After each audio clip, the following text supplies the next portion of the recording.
The sky darkened far too quickly for a spring afternoon. Thick clouds rolled in over the open plains like a dark blanket, and within minutes, the rain began not gentle or steady, but a heavy, punishing downpour. Thunder cracked in the distance, echoing over the hills, and the wind howled through the trees like something alive. The narrow dirt road that cut through the countryside quickly turned to muck. Clara gripped the soaked bundle closer to her chest. Her baby, only a few months old, whimpered against the wet fabric. She had tried to find cover, but there were no gas stations, no barns, not even a single tree thick enough to shield them. The last bus had dropped her off several miles back, and she had been walking since, believing she'd reach the next town before dark. She had been wrong. Each step became heavier as the weight of exhaustion and despair settled in her bones. Her thin coat was no match for the storm, and the baby's blanket was drenched through. She looked around frantically, hoping for lights, a porch, a car, anything. But the road stretched on, desolate and unforgiving. Then, just as the tears started mixing with the rain on her face, she heard it, a low rumble not from the sky, but from an engine.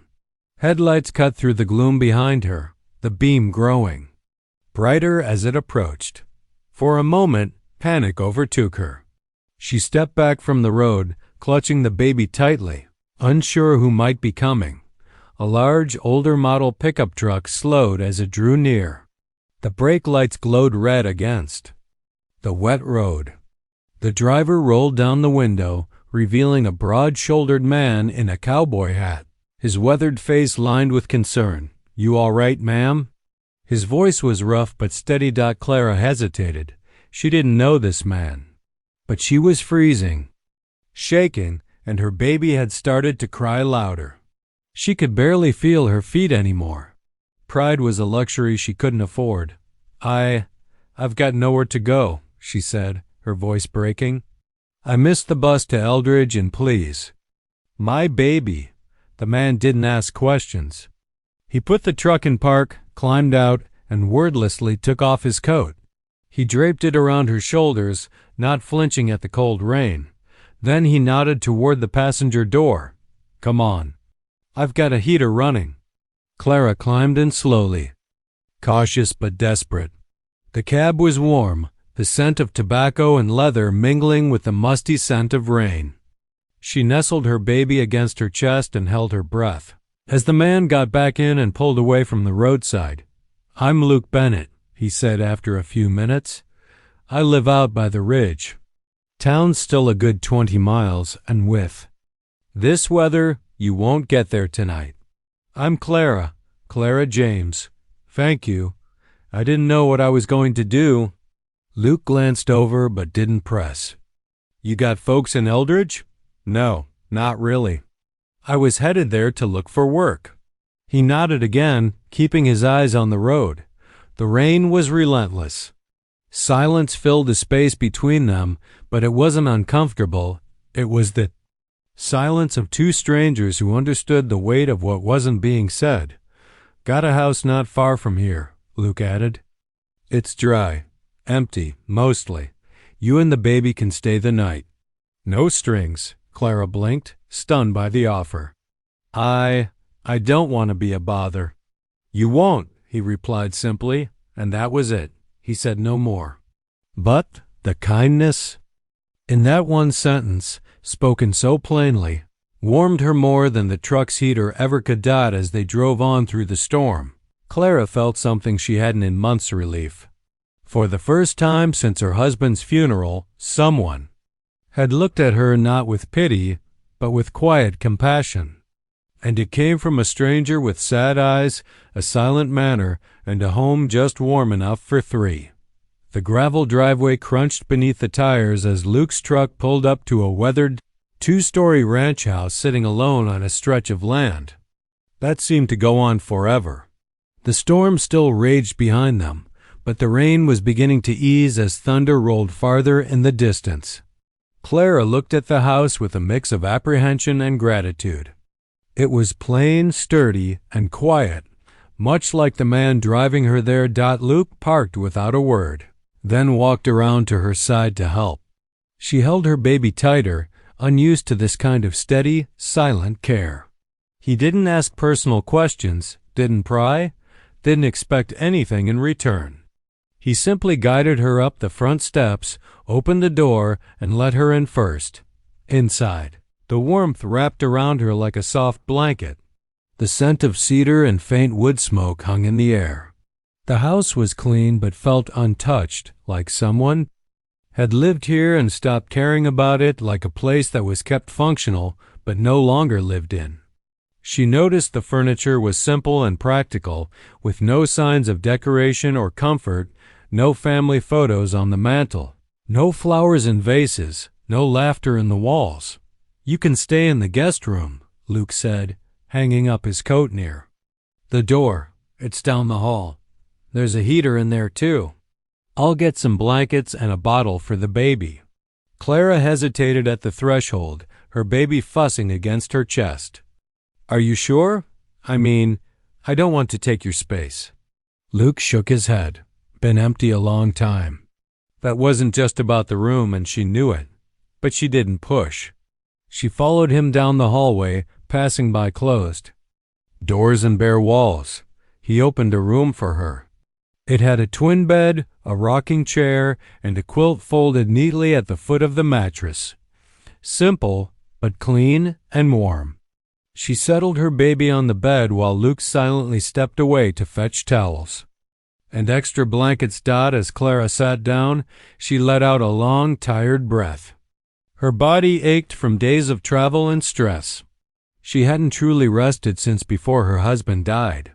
This felt like the first time in months that she could finally exhale. Luke returned with what looked like a baby bottle, a stack of towels, and a few other items, things no single man living alone would logically have. She gave him a puzzled look. "My sister left a box of baby things here a couple years back. Figured they might come in handy someday," he said, avoiding her gaze. Clara nodded slowly, sensing there was more to the story. Still, she didn't ask. She didn't want to pry. Something about Luke's manner made her respect his silence, maybe, because her own pain wasn't something she wanted to explain either. That night, after she changed into dry clothes and fed the baby, Clara wandered briefly into the living room. The lights were dim. Luke sat in an old armchair, reading a book. He looked up as she entered, but said nothing. His eyes held a sadness that seemed bottomless, like he had learned to live with something heavy. On a shelf in the corner, she saw a single photo in a dusty frame, a young woman with a bright smile, arm wrapped around a man who looked just like Luke, only younger and happier. Clara didn't need to ask. She knew that woman was gone. "You have a good baby," Luke said after a while, voice low. "She's all I've got," Clara replied, her words soft but raw. Luke gave her a nod, one filled with quiet understanding. "Well, you've both got a roof over your heads now. Get some rest." As Clara returned to her room, she passed by one door that was closed tight, unlike the others. Something told her it hadn't been opened in years. The house might have once been filled with life. Now it echoed with silence. But maybe, just maybe, it was ready to open up again. The days that followed the storm passed slowly, gently. The rain had stopped and the skies cleared, but Clara remained at the ranch. Luke never asked her to leave, and she never assumed she could stay. There was an unspoken agreement between them, a quiet grace that hovered in the space between two people who'd been hurt deeply, but refused to let that pain turn them bitter. Clara took to helping where she could. She swept the porch, cleaned the dishes, folded laundry. It wasn't much, but it was her way of showing gratitude. Luke didn't expect any of it. He never hovered, never asked questions. He would often disappear for hours at a time out to the barn, into the pasture, or working on fences, but every evening, without fail, he returned, quiet and steady. One afternoon, while Clara was putting the baby down for a nap, she found Luke kneeling in the living room. He was tinkering with an old wooden cradle, delicate but dusty from years of disuse. She stood silently in the doorway, watching him polish the spindles and retighten the joints. It looked like something handmade, carved with care and love. "You built that?" she asked softly. He nodded without looking up. "Yeah, a long time ago. For your child?" Luke hesitated, then set the tool down. "Yeah, we were expecting. My wife, Ellie. She was 7 months along when we had the accident.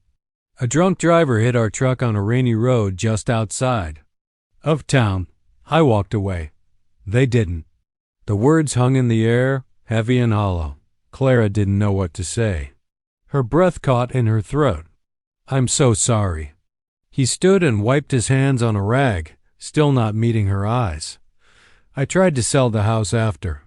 Couldn't bring myself to go through with it. Just stayed. Shut everything down. Except this room and the barn," Clara understood. Her own grief wasn't the same, but it rhymed.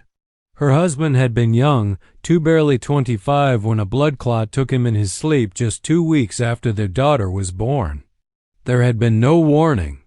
One night he kissed her forehead goodnight. The next morning he didn't wake up. She had been on her own ever since. "I know what it's like," she said finally. "To lose the future you were holding in your hands. One day I was making breakfast for both of us, and the next, it was just me and her. I didn't even have time to mourn. I had to keep going for her." Luke looked up at her, then really looked, and for the first time she saw a flicker of something in his eyes that wasn't just sadness. It was recognition. The ache of loss that needed no explanation. The baby stirred in the next room, letting out a soft cry. Clara turned instinctively, but Luke raised a hand. "I got her." She watched as he entered the room and gently lifted the infant, cradling her like he'd done it 1,000 times. The baby cooed, calm in his arms. Luke swayed softly, his large hands careful and warm. "You're good with her," Clara whispered. He didn't respond, just kept rocking. But a part of him, the part buried deep under years of silence and sorrow, stirred. It felt strange, holding a child again. Yet it didn't feel wrong. That night, he set the cradle beside Clara's bed, as if making an unspoken decision. And though they still barely touched, still barely spoke of anything personal, something between them had shifted. Their grief wasn't gone. It never would be. But in each other, they had found someone who truly understood the shape of loss without having to explain it. Someone who didn't ask them to move on, only to rest a while. In the quiet rhythm of shared survival, the foundation of something new began to take root as spring sunlight filtered in through the windows and the land began to bloom again. Something subtle and unexpected blossomed inside Luke's quiet ranch house. Warmth. The days took on a quiet rhythm. Luke would head out early to tend to the ranch, feeding the horses, repairing fences, checking the cattle, while Clara stayed in with the baby, tidying the house and sometimes stepping out to hang clothes on the line, her daughter wrapped tightly to her chest. Each day was simple, but each was softer than the last. There was no grand declaration, no dramatic shift. It began with small things. Luke started leaving an extra cup of coffee out for Clara in the morning. She, in turn, began preparing enough dinner for 2 instead of just herself. The baby's soft babbling filled the empty corners of the house, chasing away the ghosts that had long lingered in Luke's silence. Though both of them carried their losses like invisible scars, they began to reach for each other in the smallest of ways. One evening, Clara found Luke on the porch, staring at the orange glow of the setting sun over the fields. "I used to hate how quiet it gets out here," he said, surprising her with the admission. She joined him, the baby asleep in her arms. "And now?" "I don't mind it as much," he said, not looking at her. But the corners of his mouth curved into the faintest smile. Their conversations remained sparse, but each one meant more than the last. They talked about the weather, about the land, about how quickly the baby was growing. Sometimes Luke would share bits of memory about his wife Ellie's laugh or how they used to dance in the kitchen when no one was watching. Clara listened without judgment, just as he did when she spoke about her late husband, about how terrifying it had been to give birth alone and grieving. One afternoon, Clara came out to the barn to find Luke working on a wooden rocking horse. Sawdust clung to his shirt and he was humming under his breath. When she asked what he was building, he looked sheepish. "Not sure," he said. "Just figured maybe she'd want it one day." "She will," Clara replied, touched by the gesture. The baby adored him. Whenever Luke entered the room, her tiny arms would reach out toward him and her eyes would brighten. Luke had a way of making her laugh with just a raised eyebrow or a low whistle. Clara watched those moments with wonder. There was no awkwardness in him when it came to her daughter, only a tenderness that ran deep. And yet, as the bond between them grew, so did the quiet fear in Clara's chest. She wasn't sure what they were becoming. She didn't want to mistake kindness for affection or temporary comfort for something lasting. She told herself Luke was just a good man, maybe one of the last of his kind. But late at night, when the baby was asleep and she lay awake listening to the wind against the windows, she sometimes imagined what it would feel like to stay. Luke, too, felt the shift. He caught himself lingering when Clara smiled, or pausing longer when their hands brushed during chores. He didn't know what to do with the warmth blooming in his chest after years of numbness. It scared him. He'd buried his heart with Ellie. He never thought it would stir again. But somehow, this woman and her baby had filled the rooms of his house and his heart with something he thought he'd never feel again, life. Neither of them dared to name it, not yet. It was too soon, too fragile. But for the first time in years, Luke found himself hoping for tomorrow, not just for the land or the livestock, but for the sound of baby laughter echoing through his hallways and the soft voice of a woman humming a lullaby in the next room. The air had turned warm and still, one of those early summer days when even the breeze seems to pause and reflect. The world outside the ranch was green and wide, but inside, Clara's heart was heavy. She stood at the kitchen sink, staring out the window, watching Luke walk the fence line with his usual calm gait. Hat low over his brow. She had been at his ranch for over 3 weeks. What had started as a simple act of shelter during a storm had grown into something far more complicated. Every day spent in Luke's home brought a strange mix of peace and uncertainty. Peace, because she finally felt safe. Uncertainty, because she had no idea where it was all leading or if it was leading anywhere at all. That morning, Clara had quietly packed her few belongings. She folded the baby's clothes, repacked her worn satchel, and gently laid her daughter in the handmaid cradle one last time. She hadn't told Luke, not yet, but she couldn't keep imposing. She had nothing to offer him in return for his kindness. Not money, not family, not a plan for the future. The thought of overstaying her welcome, of being a weight in his life, filled her with shame. When Luke returned from his work and walked through the door, he immediately noticed the quiet tension. Clara stood near the table, her bag at her feet, holding the baby in her arms. Her face was calm, but her eyes gave her away. "You going somewhere?" he asked, his voice low and even. "I think it's time," she said. "You've been more than generous, but I can't stay here forever, Luke. I need to figure out a way to stand on my own 2 feet." He said nothing at first, just looked at her, jaw tightening slightly. After a long pause, he walked over and sat down heavily in the chair by the window, rubbing his calloused hands together. The baby gurgled softly in Clara's arms, as if sensing the shift. "You're not in my way, Clara," he said finally. "I know, but I don't want to become your responsibility." Luke's eyes flicked up to hers. "You're not." The room filled with silence again. Outside, a hawk cried overhead, circling above the distant hills. Clara swallowed, trying to keep her voice steady. "This place was a refuge when I had nothing, but it's yours. You have your life. I need to find mine again." Luke stood slowly and walked to the crib, the same one he'd repaired with his own hands, and rested his palm on the rail. His shoulders were tense, but his voice was quiet. "When Ellie died, I closed off every room in this house. Couldn't bear to walk through it.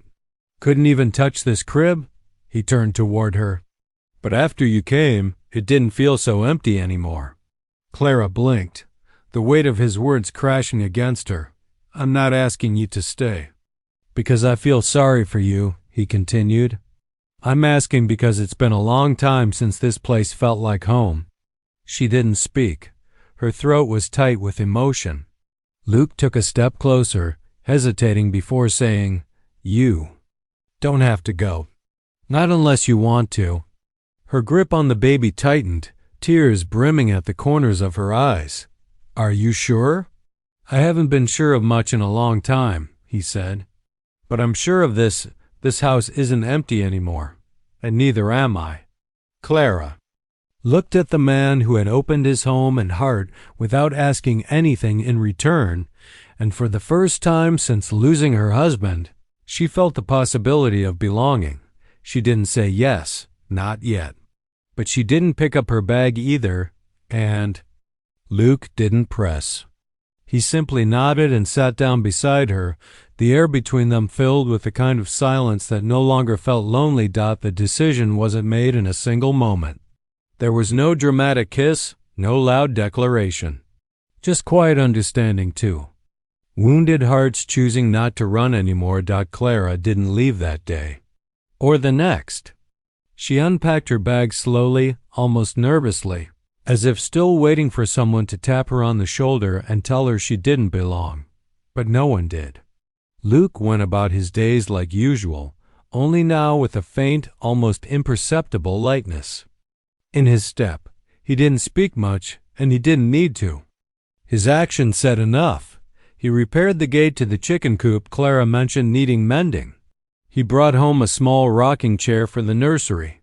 He made space in the closet without saying a word so she'd know she could stay. And each evening, when the baby fell asleep, they'd sit together on the porch. Sometimes they talked.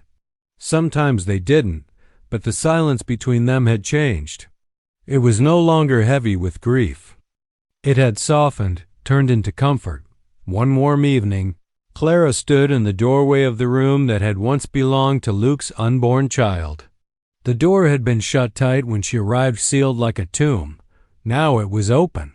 The crib Luke had repaired was placed beside the window, sunlight spilling across its polished wood. Clara's baby slept peacefully inside it, her little chest rising and falling with ease.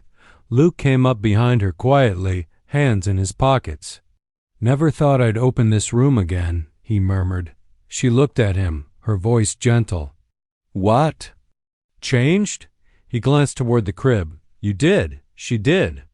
Then he met Clara's eyes, his voice thick with emotion. "I thought that part of me died with Ellie, the part that dreamed of being a father, of building a family. But the way she looks at me, like I matter, it brings it all back." Clara swallowed the lump in her throat. "You do matter, Luke. You've given us more than just a roof. You gave us peace. You gave us dignity." He turned away slightly, his voice low. "I didn't rescue you, Clara. You rescued me." The words hung between them, raw and real. Clara stepped forward slowly and took his hand. It was rough, calloused, strong like the man himself. "Then maybe we saved each other." The baby stirred in her sleep, and both of them looked down with soft eyes. That tiny, innocent life had bridged two broken people and made them whole. Again, not by erasing their grief, but by giving it a place to rest. A new chapter to begin. That night, Clara cooked dinner while Luke held the baby and told her stories about the land, the horses, and the wild things that roamed the hills. His voice was steady, deeper when he spoke to the child, as if he was already becoming the man he never thought he could be again. Later, as Clara tucked her daughter into the crib, she felt no fear about tomorrow. There was no guarantee, no signed promise. But there was safety here. There was care. There was room to grow. Luke stood by the doorway, watching her with quiet affection. "You know," he said, "this place was never really a home. Not after. They were gone, but now," Clara turned, meeting his eyes, "now it is. They didn't rush. They didn't label it. But something deep and lasting had rooted itself between them, something born not out of passion, but of healing, of shared sorrow and slowly rekindled trust. As the sun dipped below the horizon, the ranch house no longer stood silent and still. It pulsed softly with life again, a baby's gentle breath, a woman's quiet laughter, and the steady footsteps of a man who finally let someone back in. A home rewritten, one heart at a time.